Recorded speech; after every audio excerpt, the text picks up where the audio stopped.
Assalamualaikum warahmatullahi wabarakatuh. Pak Septian Kurnia.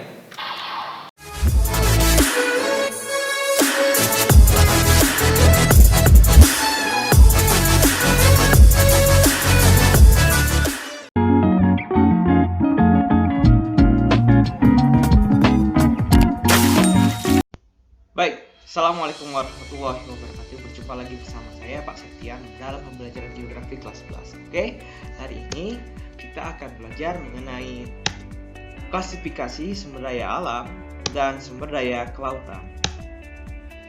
Sebelum itu, kita berdoa dulu ya. Let us pray together. Let's start.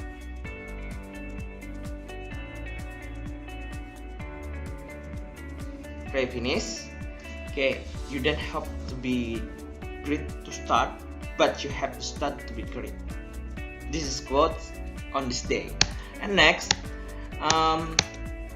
klasifikasi sumber daya alam. Oke, sebelum kita mengenal klasifikasinya, kita harus tahu dulu apa itu sumber daya alam. Oke, sehari-hari pasti kita berkecimpung ataupun berinteraksi dengan sumber daya alam. Namun tanpa kita sadari, tanpa sadar kita senantiasa berinteraksi dengan sumber daya alam setiap harinya. Apa saja Pak kalau sumber daya alam itu? Oke, sumber daya alam itu adalah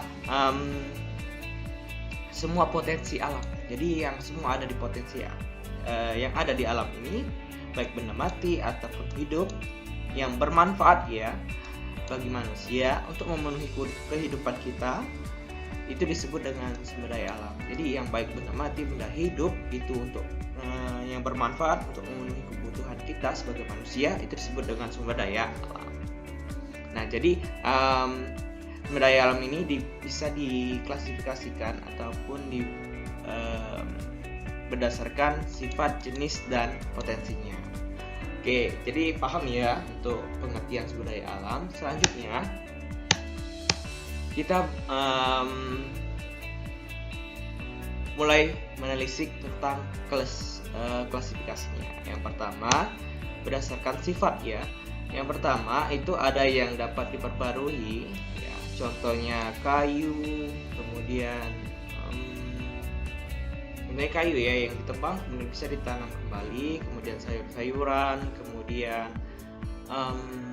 umbi-umbian ya, kemudian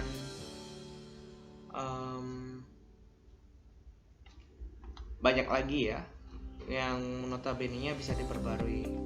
Pada dasarnya itu makanan yang bisa diperbarui ya. Kemudian yang tidak dapat diperbarui, nah ini banyak sekali ya, seperti bahan tambang ya, batu bara, kemudian emas, kemudian gas. Nah itu bisa diperbarui namun dengan jangka waktu yang sangat lama. Itu berdasarkan sifat kelestariannya ya, ada yang dapat diperbarui dan ada yang tidak dapat diperbarui. And next kita ke klasifikasi selanjutnya. Ada yang berdasarkan jenisnya ini. Ada yang abiotik ya. Abiotik itu apa Pak? Yang benda mati ya, tidak bisa hidup ataupun bergerak ya. Kayak contohnya apa? Tanah, kemudian barang-barang tambang, kemudian batu, kayu. Nah itu semuanya maaf bukan kayu ya. Contohnya yang berdasarkan jenisnya itu yang abiotik dan biotik. Biotik ini yang hidup ya, baik itu hewan ataupun tumbuhan. Jadi berdasarkan jenisnya ada yang abiotik dan biotik.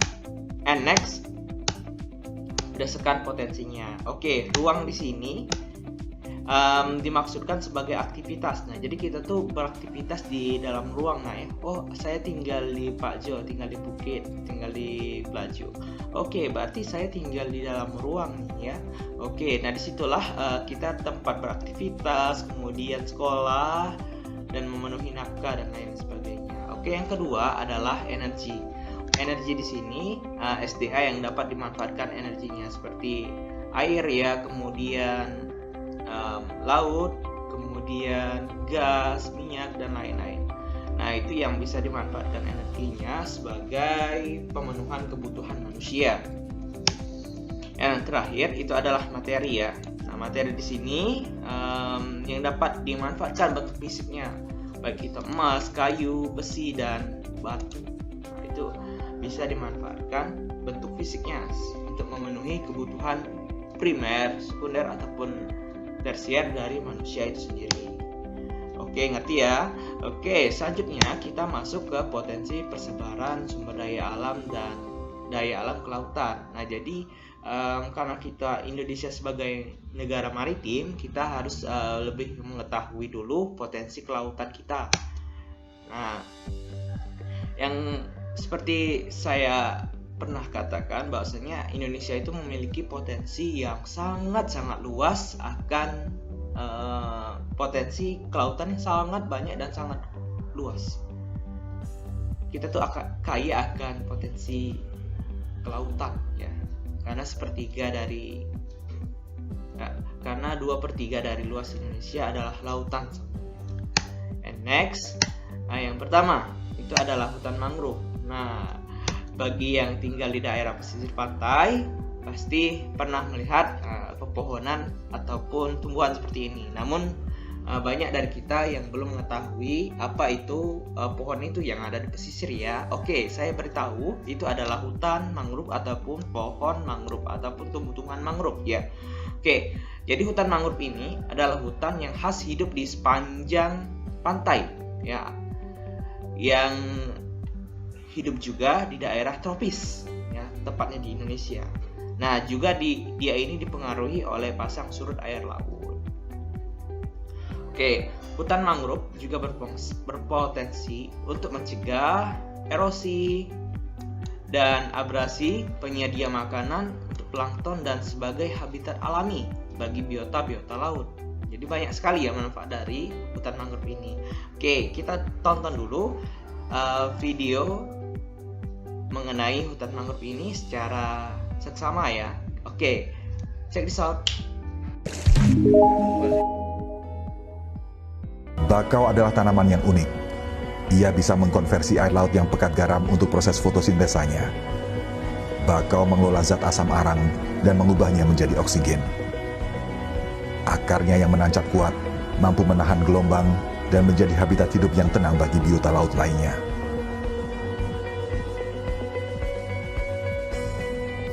Ekosistem pesisir yang sehat pasti ditandai dengan luasan bakau secara memadai. Perlahan tapi pasti, berbarengan dengan kesadaran masyarakat pesisir akan manfaat hutan mangrove, BP Das HL Pemali Jeratun mengerahkan sumber daya negara untuk menghutankan pantai. Pemahaman tentang jenis tanaman, kepastian untuk menetapkan lahan, dan kebersamaan untuk segera menghidupkan ekosistem baru bagi pantai kita berjalan dengan semangat yang berujung pada hasil yang membanggakan. Satu persatu hutan mangrove mulai tercipta dalam waktu yang tidak terlalu lama.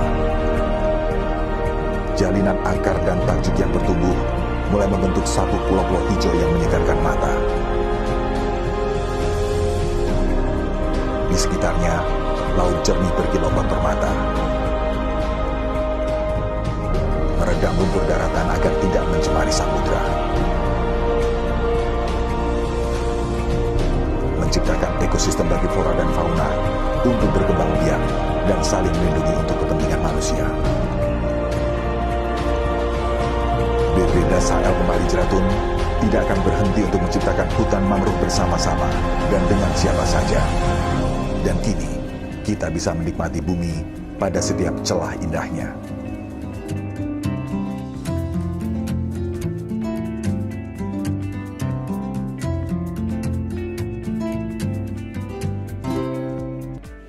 Oke, tadi sudah kita saksikan video mengenai hutan mangrove ya. Insyaallah semoga bermanfaat ya untuk menambah wawasan kita. And next, kita ke potensi kelautan selanjutnya, itu adalah padang lamun. Apa itu Pak? Bukan padang tempat melamun ya, namun padang lamun adalah tumbuh-tumbuhan yang panjang ya, yang berada di dasar perairan laut dangkal. Nah, dia juga sebagai tempat habitat biota, penangkap sedimen, dan pendaur zat hara. Banyak sekali ya, dia tuh jenis rumput yang ada di dalam laut, tapi bukan rumput laut ya. Rumput laut beda lagi. Oke, next itu adalah terumbu karang. Oke, terumbu karang di sini sering kita temui di TV ya. Kalau kita jika di TV ataupun kita lihat terumbu karang itu kayak sejenis batu-batu yang ada di dasar laut ya, tapi tidak. Terumbu karang itu adalah bangunan kapur ya, kapur bawah laut ya, CaCO3 yang dibentuk oleh jasad hidup seperti karang batu dan alga berkapur. Oke, manfaatnya apa nih?